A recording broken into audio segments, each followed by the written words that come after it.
Dabar aptarsime pastraipų formatus. Aš čia turiu pasirašęs porą žodžių. Šiaip šita pastraipa yra tik vienos eilutės, 2 žodžių. Pastraipa normali turėtų turėti kelias bent jau eilutės. Reiškia, ir todėl aš pabandysiu prikopijuoti daugiau, kad būtų kelių eilučių pastraipos ir kelios. Kopijuojam. Dabar mes įklijuosim. Darėm kelių eilučių pastraipą. Dabar visą pastraipą galiu kopijuoti ir žemyn pasistatom ir įklijuojam. Turiu 3 pastraipas. 1, 2, 3. Kaip jau esu sakęs, pastraipa yra nuo Enter paspaudimo iki Enter. Vat įjungiu tuos ženklus. Matom 1 paspaudimas, 2. Ir čia dar bus viena tuščia pastraipa. Ką dabar galima padaryti su pastraipa? Pirmas dalykas - aktyvi arba pažymėta pastraipa, ta, kurioje stovi mūsų žymeklis arba kursorius. Šiuo atveju antroji. Aš tą antrą galiu truputėlį, kad būtų matyti, pavyzdžiui, padaryti raudonu šriftu. Pastraipas galima įvairiai lygiuoti. Mano pastraipos, kadangi kopijavom, yra labai lygios, gražios. Truputėlį paspausdinsim kokios nors A raidės. Dabar nebėra taip gražu, sakykime. Ir čia kur nors parašysiu. Taip padarysim kelias A raidės. Tokios yra. Yra mygtukai. Pirma, lygiuoti pastraipas kairėje.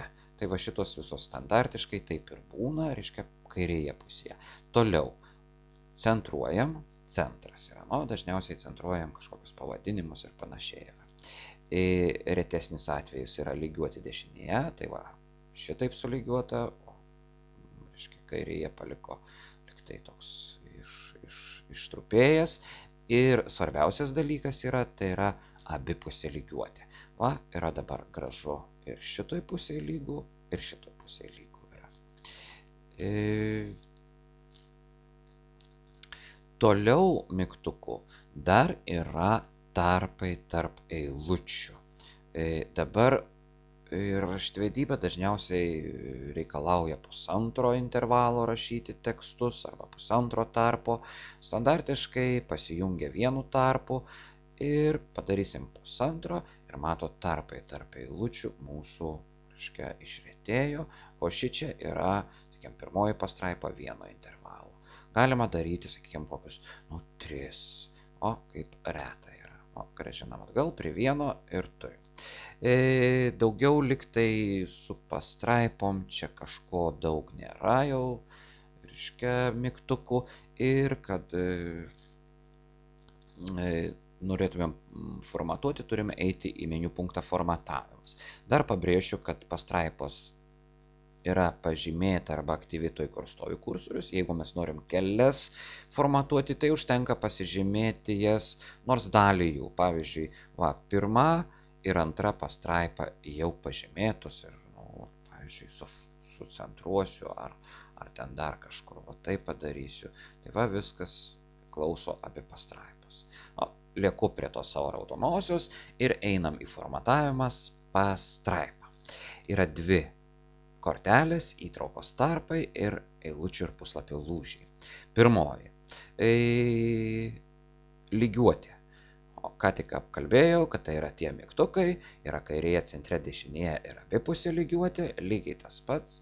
Toliau struktūros lygis. Struktūros lygis yra daromas, kai daromas sudėtingą dokumentą. Kol kas mes pagrindinis tekstas rašom ir viskas. Įtraukimai. Įtraukimai yra pačios pastraipos.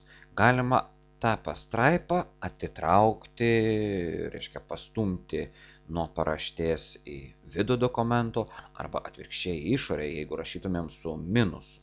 Padarykim taip. Šičia padarykim kokius, taip sakykim, 3 cm. Gražiai 3. Šičia peržiūros lange matosi truputėlį, kad kažkokia pastraipa važinėja, klauso čia.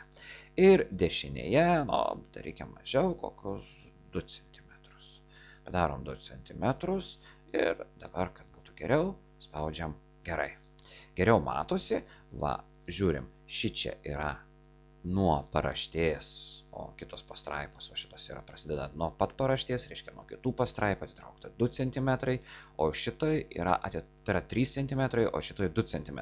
O aš paimsiu abipusę lygiuotę padarysiu, nelabai gražiai, kai jau labai siauras rašymas yra, dideli tarpai atsiranda, bet va, ir šičia yra atitraukta. Galiu atitraukti, kaip sakiau, ir į paraštę, sakykime, kairėje, pabandykim atitraukti -1 ir nerašysiu centimetrų, ir taip jūs žino, kad centimetrai, va, į pastraipą išėjo į paraštę. Anuliuokim šitą, vėl gražu, kaip padarė, ir vėl einam prie pastraipos. Specialus. Va, čia yra toks pasirinkimas. Pirmoji eilutė ir įtrauka. Pastraipa susideda iš tokių 2 dalių. Tai yra svarbi pirmoji eilutė, o paskui visos kitos yra. Pirmoji eilutė. Pirmoji eilutė, dažniausiai rašant tekstą reikia atitraukti nuo krašto. Šiuo atveju dabar atsitraukė 1,27 cm, tai yra pagal seną raštvedybą tiek buvo reikalaujama. Dabartinės raštvedyba reikalauja, kad būtų atitraukta 2,29 cm. O spaudžiu gerai ir turiu, kad tiek atitraukta yra. 2,29. Atvirkščias variantas, tai būtų įtrauka, tai pirmoji eilutė pasilieka ramybėj, o visos kitos pavažiuoja į šoną.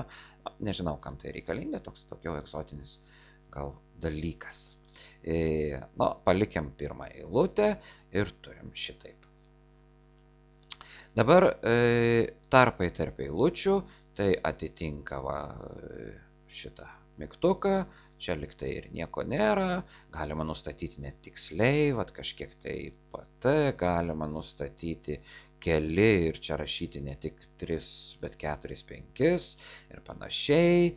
Reiškia, galima padaryti bent, tai yra ne mažiau, gali atsirasti ir daugiau, o paprastai statom 1,5 arba viengubas intervalas arba tarpas. Jeigu čia aptariam tarpus tarp eilučių, tai šitoj vietoj yra tarpai tarp pastraipų. Matom, pirma pastraipa ir raudonoji antra, tai tarpas tarp pastraipų yra toks vieno intervalo. Galima nurodyti specialiai. O čia paspaudysiu, čia kas 6 šokinėja, pavyzdžiui, padarysiu 24 prieš ir kokius,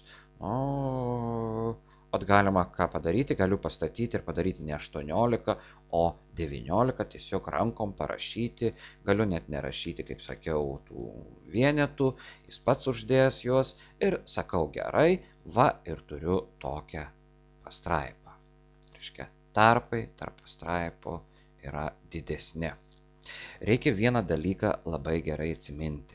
Reiškia, jeigu aš rašau toj raudonojoj pastraipoj ten lia, reiškia, tai spaudžiant Enter gimsta kita pastraipa, paveldėdama visas prieš tai buvusios pastraipos savybės.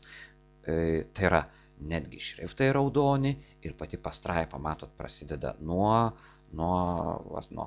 taip kaip ir kita, atitraukta 3 cm, dar pirma eilutė yra ir panašiai. Čia nesąmonę prirašiau, turim. Jeigu norim atsisakyti tokio paveldėjimo, tai reikėtų su pele.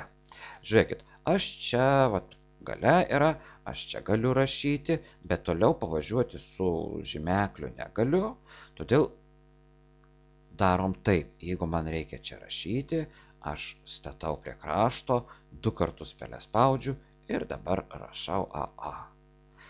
Galima padaryti tą, pasukam toliau, jeigu atkreipėt dėmesį prie pelės, tai ten visokių brūkšnelių yra, tai kairinė lygiuotė, galiu daryti centras, rašo centre ir toj pusiai galiu rašyti, tai kokios norit lygiuotės, tokios ir galit pasidaryti. grįžtam truputėlį prie šitos pastraipos. Gal kartais prireikia, kad tarpai prieš ir po pastraipą, reiškia, būtų matuojami, pavyzdžiui, centimetrais. O nutrinkim šitą 24 ir parašykim vienas tarpas cm. Dabar jau rašom dimensiją, matavimo vienetą, centimetrai, galim rašyti 10 mm, bus milimetrai, spaudžiam gerai ir dabar tarpas tarp pirmos ir antros yra 1 cm. Kas įdomiausia, nuėjo pasižiūrėti, jis jau persiskaičiavo, į savo vienetus, PT, visi tie PT ir taip toliau yra atėję iš spaustuvių, specialiai vienetai, ten taškai, punktai ir taip toliau. Tai vat 1 centimetras yra tiek PT. Šitoj kortelėje liktai daugiau tokių, liktai kaip ir nėra tokių daugiau įdomių dalykų, bent jau labai reikalingų paprastam dokumentui rašyti. Dabar reikėtų panagrinėti ir kitas kortelę. Šičia viskas aprašyta, kaip pastraipa elgiasi, kai vienas lapas baigėsi, o kitas prasideda. Ką daryti tai galiniai lapo pastraipai, kai atsiranda ir naujas lapas. Paprastai yra uždėtas tik vienas čia paukščiukas. Šiaip reikėtų taip laikyti, nes kiti tie paukščiukai dažnai padaro daugiau bėdos negu naudos. Ir pažiūrėkim, kaip tas vyksta. Aš turiu čia jau pasidaręs, dokumentus, kai jau vienas lapas yra, vienas lapas yra prirašytas, o tą pačią prikopijavau, vienas lapas prirašytas ir raudonoji pastraipa prasideda vienam lape ir baigėsi kitam. Šitaip yra negerai. Kodėl? Mes palikom pirmą eilutę šitam lape, o visas kitas tekstas eina kitam lape. Atsirado kabanti eilutė. Tokia pakarta. Ji atsirado todėl, kad aš pastraipoj nuėmiau šitą vieną tokį. Neatskirti vienišosios eilutės. Pirmoji eilutė yra vieniša tame lape. Jeigu aš padarysiu paukščiuką, spausim gerai, žiūrėkit, tą pirmąją nusitempė į antrą lapą. Lygiai taip pat, yra kabo paskutinė eilutė, aš einu vėl uždėsiu šičia neatskirti tos paskutinės vienišos, o dabar ji pasėmė antrą eilutę kaip draugę į savo lapą. Kiti variantai yra tokie. Žiūrėkit, čia jau nebe raudona, gal aš vis dėlto ją paraudoninsiu, raudonas šriftas. Atsirado toks niuansas. Vienas lapas rašom, staiga atsiranda baltas plotas, kuriame nieko nerašyti ir atsirado kita pastraipa, atsirado kitam lape. Šita pastraipa turi tokią savybę. Laikyti eilutes kartu. Visos pastraipos eilutės turėtų laikytis vienam lape. Todėl, kas, čia turėtų būti, netelpa į tą pusę, todėl viskas nuvažiuoja į antrą lapą, aš nuimsiu tą paukščiuką ir žiūrėkit, dabar mano pastraipa labai gražiai, raudona pastraipa, per vieną lapą ir antrą, jokių vienišųjų eilučių ir taip toliau, bet, nelaikom vienam lape kartu. Kitas variantas.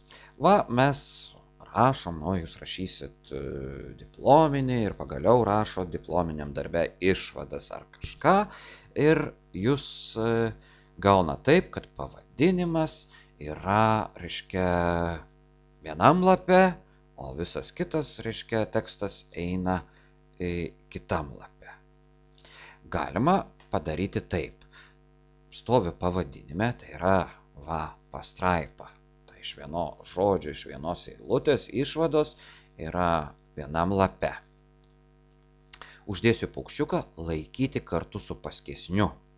Reiškia laikyti kartu su paskesniu ir spaudžiu gerai, tada išvados pastraipa laikosi kartu su, reiškia, paskesniu. Tai yra su šita, ir ji, reiškia, neišsiskiria vienam lape. Aišku, kažkokias išvadas rašant, sakykim, diplominiam darbe, jos turėtų prasidėti kaip va čia nuo viršui, naujam lape turėtų prasidėti. Ne visą laiką taip išeina, kad tos išvados va čia baigėsi, čia prasideda. Dažnai pasitaiko taip, kad tos išvados yra vidury lapo. Ką mes darom? Labai toks paprastas dalykas.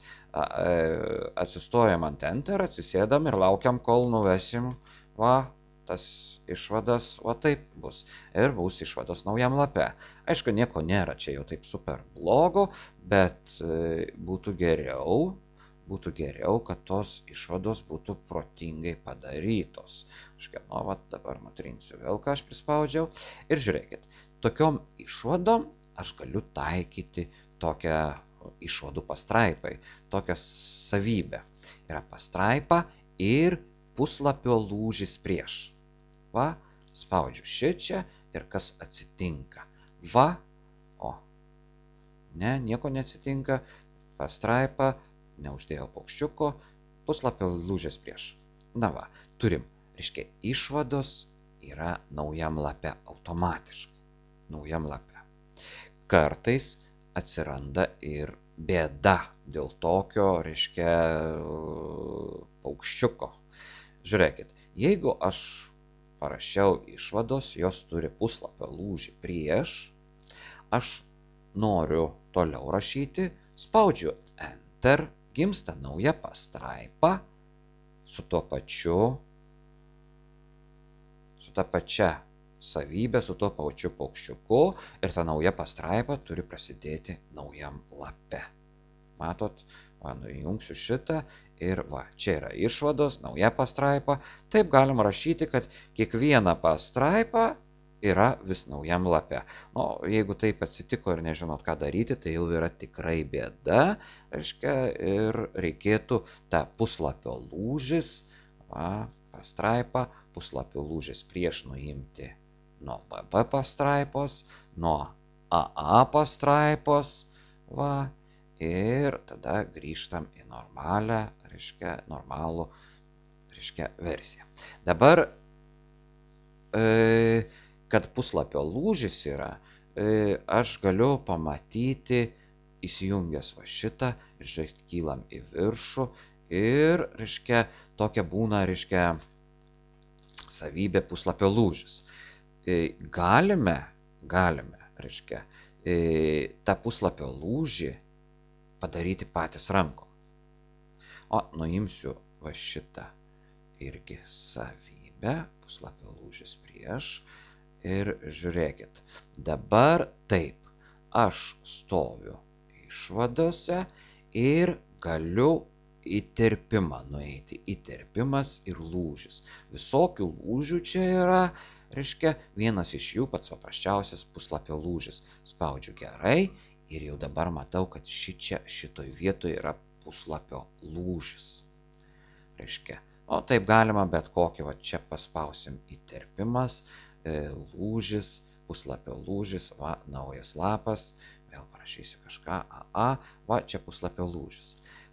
Jie nesimato, tie lūžiai, jeigu aš išjungiu šičia ir įjungiu, matosi vėl. Dabar kaip juos ištrinti? Labai elementariai, jeigu jau mes matom, atsistojam čia prieš juos, spaudžiam delete, kažkaip trinam ir įsitrynė, trinam šičia, išsitrynė.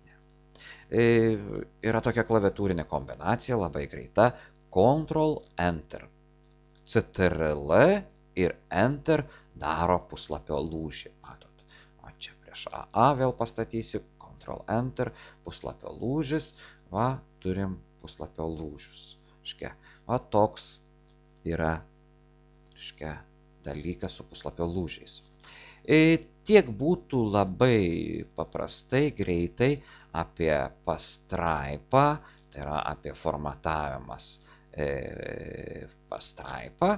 Tačiau dar norėčiau pasakyti vieną tokį niuansėlį, reiškia, kad pastraipą, grįšiu aš prieš savo tos ištampytos galbūt pastraipos va šičia, kad galima, reiškia, ne tik tai, reiškia, stumdyti įtraukimus, ne tik tai per komandas, bet ir pele. Žiūrėkit, va stoviu šitoj pastraipoj, raudonoj, ir yra liniuotėjai tokie, va, trikampėlis, taip, trikampėlis, kaladėlė. Ir kas atsitinka? Aš pasiimu va šitą trikampėlį, dešinė įtrauka, nuspaudžiu pelę ir tempiu tą trikampėlį kažkur. Va, pastraipa manęs klauso. Tempiu šitaip, pastraipa klauso. Reiškia, aš galiu nustatyti kaip noriu. Dabar šitas trikampėlis. Jeigu pastovėsim, pirmoji eilutė, va, pirma eilutė klauso. Pirmoji eilutė pastatysim šičia, klauso. Jeigu už šito trikampėlio, bet ne už kaladėlės, ne to keturkampio, tai yra kitų pastraipų, tai yra įtraukos. Va, įtraukos yra, va, pastatysiu taip, dabar sulyginsiu. Jeigu paimsim už tos kaladėlės, kairinė įtrauka, tai yra atitraukiama iš kairės. Taip aš galiu, kažkaip tą pastraipą vienaip ar kitaip sutvarkyti. Ir, sakykime, žiūrint, ar atitraukta nuo krašto, ar kiek atitraukta yra, labai gerai matosi, va, tiek stovi, reiškia, kažkiek tai centimetras atitraukta pirmoji eilutė. Labai gerai matosi. Tiek būtų apie pastraipų formatavimą.